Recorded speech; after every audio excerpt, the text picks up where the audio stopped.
Hi hello ನಮಸ್ಕಾರ. ನೀವು ನೋಡ್ತಾ ಇದ್ದೀರಾ ಟೆಕ್ ಬಾರಾಮ್ ಯೂಟ್ಯೂಬ್ ಚಾನಲ್. ನಾನು ರಾಮಚಂದ್ರ. ಎಲ್ಲರೂ ಹೇಗಿದ್ದೀರಾ? ಎಲ್ಲರೂ ಚೆನ್ನಾಗಿದ್ದಾರೆ ಅಂತ ಅಂದ್ಕೊಂಡು ಇವತ್ತಿನ ವಿಡಿಯೋನ ಶುರು ಮಾಡ್ತಾ ಇದ್ದೀನಿ.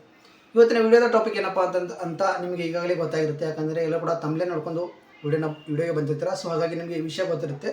ಸೊ ಅದ್ರ ಬಗ್ಗೆ ಈ ಒಂದು ವಿಡಿಯೋದಲ್ಲಿ ನಿಮಗೆ ಸಂಪೂರ್ಣವಾಗಿ ನಾನು ತಿಳಿಸ್ಕೊಡ್ತಾ ಇದ್ದೀನಿ. ಸೊ ಯಾವೆಲ್ಲ ವಿಷಯಗಳನ್ನ ಈ ಒಂದು ವಿಡಿಯೋದಲ್ಲಿ ನಾವು ಚರ್ಚೆ ಮಾಡ್ತೀವಿ ಅಂತ ಈ ವಿಡಿಯೋದಲ್ಲಿ ನೋಡೋಣ. ಹಾಗೆ ಯಾರನ್ನ ಚಾನಲ್ನ ಇನ್ನೂ ಸಬ್ಸ್ಕ್ರೈಬ್ ಮಾಡ್ಕೊಂಡಿಲ್ಲೋ ಪ್ಲೀಸ್ ಚಾನಲ್ ಸಬ್ಸ್ಕ್ರೈಬ್ ಮಾಡ್ಕೊಳ್ಳಿ. ಪಕ್ಕದಲ್ಲಿ ಕಾಣುವಂಥ ಬೆಲ್ಲೈಕನ್ನ ಆಲ್ ಅಂತ ಒತ್ತಿ. ನೀವು ಆಲ್ ಅಂತ ಒತ್ತಿಂದ ನಾನು ಹಾಕುವಂಥ ಪ್ರತಿಯೊಂದು ವಿಡಿಯೋದ ನೋಟಿಫಿಕೇಶನ್ ಮೊದಲು ನಿಮಗೆ ತಲುಪುತ್ತೆ ಅಂತ ಹೇಳ್ತಾ, ಹಾಗೆ ಯಾರೆಲ್ಲ ಚಾನಲ್ನ ಸಬ್ಸ್ಕ್ರೈಬ್ ಮಾಡ್ಕೊಂಡು ವಿಡಿಯೋ ನೋಡ್ತಾ ಇದ್ದೀರೋ ಎಲ್ಲರಿಗೂ ತುಂಬ ಹೃದಯದ ಧನ್ಯವಾದಗಳನ್ನು ಹೇಳ್ತಾ ವಿಡಿಯೋ ಶುರು ಮಾಡ್ತಾ ಇದ್ದೀನಿ. ಎಸ್, ಒಂದು ಕೆಲವು ದಿನಗಳ ಹಿಂದೆ ಕನ್ಫ್ಯೂಷನ್ಸ್ ಇತ್ತು. ಬಂದಾಗಲ್ವಾ ಈ ಗ್ಯಾರಂಟಿ ಯೋಜನೆಗಳು ಸ್ಟಾರ್ಟ್ ಮಾಡ್ತಾರಾ ಅಥವಾ ಬಂದ್ ಮಾಡ್ತಾರಾ, ಎಷ್ಟು ಗ್ಯಾರಂಟಿಗಳನ್ನು ಬಂದ್ ಮಾಡ್ತಾರೆ ಅಥವಾ ಎಲ್ಲ ಗ್ಯಾರಂಟಿಗಳನ್ನ ಬಂದ್ ಮಾಡ್ತಾರೆ ಅಥವಾ ಯಾವ ಗ್ಯಾರಂಟಿಗಳನ್ನ ಇಡ್ತಾರೆ ಅನ್ನೋದು ಎಲ್ಲರಿಗೂ ಕೂಡ ಕನ್ಫ್ಯೂಸ್ ಇತ್ತು ಅಂತಲೇ ಹೇಳ್ಬೋದು. ಸೊ ಆ ಕನ್ಫ್ಯೂಸ್ಗೆ ಇವತ್ತು ತೆರೆ ಬಿದ್ದಿದೆ ಅಂತಲೇ ಹೇಳ್ಬೋದು. ಅಂತಂದರೆ ಖುದ್ದಾಗಿ CM ಸಿದ್ದರಾಮಯ್ಯನವರು ಏನು ಹೇಳಿದ್ದಾರೆ ಅಂತಂದರೆ, ನಾವು ಯಾವುದೇ ಕಾರಣಕ್ಕೂ ಯಾವುದೇ ಗ್ಯಾರಂಟಿಗಳನ್ನು ಕೂಡ ಬಂದ್ ಮಾಡಲ್ಲ ಅಂತ ಅವರು ತಿಳಿಸಿದ್ದಾರೆ ಅಂತಲೇ ಹೇಳ್ಬೋದು. ಇದು ಒಂದು ಒಳ್ಳೆಯ ಸಂಗತಿ ಅಂತಲೇ ಹೇಳ್ಬೋದು. ಯಾಕಂತಂದರೆ ಈ ಗೃಹಲಕ್ಷ್ಮಿಯಿಂದ ಇಂಥ ಬಡ ಜನಗಳು ಏನಾಗ್ತಾಯಿದೆ, ತುಂಬ ಹೆಲ್ಪ್ ಆಗ್ತಾಯಿತ್ತು. ಯಾರಿಗೆ ದುಡಿಯೋಕ್ಕಾಗ್ತಲ್ವೋ ಅವರು ಕೂಡ ಈ ಒಂದು ಹೆಲ್ಪ್ ಆಗ್ತಾಯಿತ್ತು. ಯಾಕಂದರೆ ತಿಂಗಳಿಗೆ 2,000 ನಂಬಿ ಅವರು ಬದುಕ್ತಾಯಿದ್ರು. ಸೊ ಅದು ಬಂದ್ ಆಗಲ್ಲ, ಅದು ಕಂಟಿನ್ಯೂ ಇರುತ್ತೆ ಅಂತ CM ಸಿದ್ದರಾಮಯ್ಯ ಸರ್ ಹೇಳಿದ್ದಾರೆ. ಇದೊಂದು ಗುಡ್ ನ್ಯೂಸ್ ಅಂತಲೇ ಹೇಳ್ಬೋದು. ಇನ್ನು ಈ ಒಂದು ಗ್ಯಾರಂಟಿಗಳಲ್ಲಿ 2 ಹೊಸ ರೂಲ್ಸನ್ನು ತಂದಿದ್ದಾರೆ. ಯಾವುದಂದರೆ ಗೃಹಲಕ್ಷ್ಮಿಯಲ್ಲಿ 2 ಹೊಸ ರೂಲ್ಸನ್ನು ತಂದಿದ್ದಾರೆ. ಸೊ ಆ ಒಂದು ರೂಲ್ಸನ್ನು ನೀವು ಫಾಲೋ ಮಾಡಲೇಬೇಕು. ಫಾಲೋ ಮಾಡಲಿಲ್ಲ ಅಂತಂದರೆ ನಿಮಗೆ 2,000 ರೂಪಾಯಿ ಏನಿದೆ ದುಡ್ಡು ಅದು ಬರಲ್ಲ. ಸೊ ಯಾವ ಒಂದು 2 ರೂಲ್ಸು, ಏನಪ್ಪ 2 ರೂಲ್ಸ್ ಅಂತ ಈ ಒಂದು ವಿಡಿಯೋದಲ್ಲಿ ನಿಮಗೆ ಸಂಪೂರ್ಣವಾಗಿ ನಾನು ತಿಳಿಸ್ಕೊಡ್ತಾ ಇದ್ದೀನಿ. ವಿಡಿಯೋನ ಸ್ಕಿಪ್ ಮಾಡದೆ ಕೊನೆವರೆಗೂ ನೋಡಿ ಅಂತ ಹೇಳೋಕ್ಕೆ ಇಷ್ಟಪಡ್ತೀನಿ.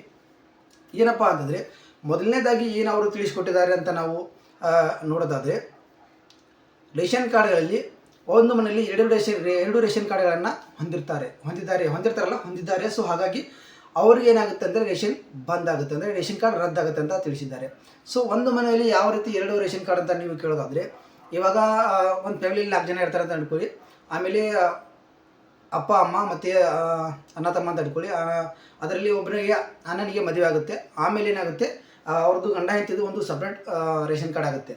ಸೊ ಆ ರೇಷನ್ ಕಾರ್ಡಲ್ಲಿ ಅವ್ರ ಹೆಸರು ಇರುತ್ತೆ. ಮತ್ತು ಹಿಂದೆ ಇತ್ತಲ್ಲ, ಮದುವೆಗಿಂತ ಮುಂಚೆ ಇತ್ತಲ್ಲ, ಅದರಲ್ಲೂ ಕೂಡ ಆ ಒಂದು ಆನಂದ್ ಏನೈತೆ ಹೆಸರು ಇರುತ್ತೆ. ಸೊ ಇಂಥ 2 ಡಬಲ್ ರೇಷನ್ ಕಾರ್ಡ್ಗಳು ಒಂದೇ ಮನೆಯಲ್ಲಿ ಇರ್ತಿದ್ದಾವೆ. ಹಾಗಾಗಿ ಇದರಲ್ಲೂ ಕೂಡ ಅವ್ರಿಗೆ ಅನ್ನಭಾಗ್ಯ ಯೋಜನೆ ಆಗಿರ್ಬೋದು ಅಥವಾ ಈ ರೇಷನ್ ಸಿಗ್ತಾ ಇರುತ್ತೆ. ಮತ್ತು ಇನ್ನೊಂದು ಸಪ್ರೇಟ್ ಮಾಡಿರ್ತಲ್ಲ ಗಂಡ ಹೆಂಡತಿದು, ಅದರಲ್ಲೂ ಕೂಡ ಅವರಿಗೆ ಸಿಗ್ತಾ ಇರುತ್ತೆ.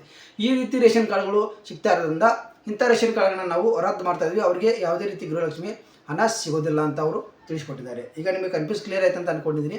ಮೊದಲು ಮದುವೆಗಿಂತ ಮುಂಚೆ ಅಪ್ಪ ಅಮ್ಮ ಮತ್ತು ಅಣ್ಣ ತಮ್ಮ ಇರ್ತಾರಲ್ಲ, ಮದುವೆ ಆದಮೇಲೆ ಅಣ್ಣನಿಗೆ ಮದುವೆ ಆಗುತ್ತೆ. ಆಮೇಲೆ ಹೆಂಡತಿದು ಮತ್ತು ಅಣ್ಣಂದು ಏನಿರುತ್ತೆ ಒಂದು ಸಪ್ರೇಟ್ ರೇಷನ್ ಕಾರ್ಡ್ನ ಮಾಡ್ಕೊಂಡಿರ್ತಾರೆ. ಸೊ ಈ ರೇಷನ್ ಕಾರ್ಡಲ್ಲಿ ಅವ್ರ ಹೆಸರು ಇರುತ್ತೆ. ಮತ್ತು ಹಳೆಯ ರೇಷನ್ ಕಾರ್ಡಲ್ಲಿ ಮದುವೆಗಿಂತ ಮುಂಚೆ ಅಪ್ಪ ಅಮ್ಮ ಮತ್ತು ಅಣ್ಣ ತಮ್ಮ ಇರುತ್ತಲ್ಲ, ಅದರಲ್ಲೂ ಕೂಡ ಹೆಸರು ಇರುತ್ತೆ. ಸೊ 2ರಲ್ಲೂ ಹೆಸರು ಇರೋದ್ರಿಂದ ಇದು ತೊಂದರೆ ಆಗ್ತಾ ಇದೆ. ಈ ರೀತಿ ರೇಷನ್ ಕಾರ್ಡ್ಗಳು ತುಂಬ ಸಿಗ್ತಾ ಇದ್ದಾವೆ.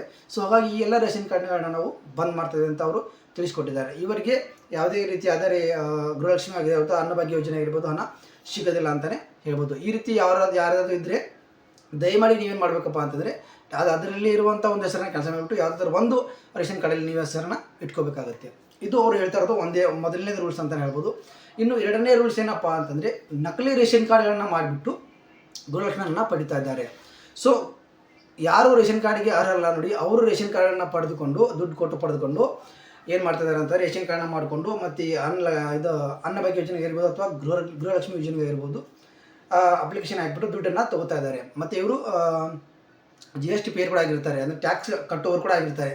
ಸೊ ಇಂಥವ್ರಿದ್ರೂ ಕೂಡ ಏನಾಗ್ತದೆ ಅಂತಂದರೆ, ಅವರು ಕೂಡ ರೇಷನ್ ಕಾರ್ಡ್ ಮಾಡಿಕೊಂಡು ಈ ಒಂದು ಬಡ ಜನರಿಗೆ ಅಂತ ಮಾಡಿದಂಥ ಈ ಒಂದು ಗೃಹಲಕ್ಷ್ಮಿ ಆಗಿರ್ಬೋದು, ಅನ್ನಭಾಗ್ಯ ಯೋಜನೆ ಆಗಿರ್ಬೋದು, ಏನು ಮಾಡ್ತಿದ್ದಾರೆ, ಇದರ ಒಂದು ಅನುಕೂಲವನ್ನು ಅವರು ಕೂಡ ಪಡೆದುಕೊಳ್ತಾ ಇದ್ದಾರೆ. ಇಂಥ ನಕಲಿ ರೇಷನ್ ಕಾರ್ಡ್ಗಳು ತುಂಬ ಸಿಕ್ಕಿವೆ.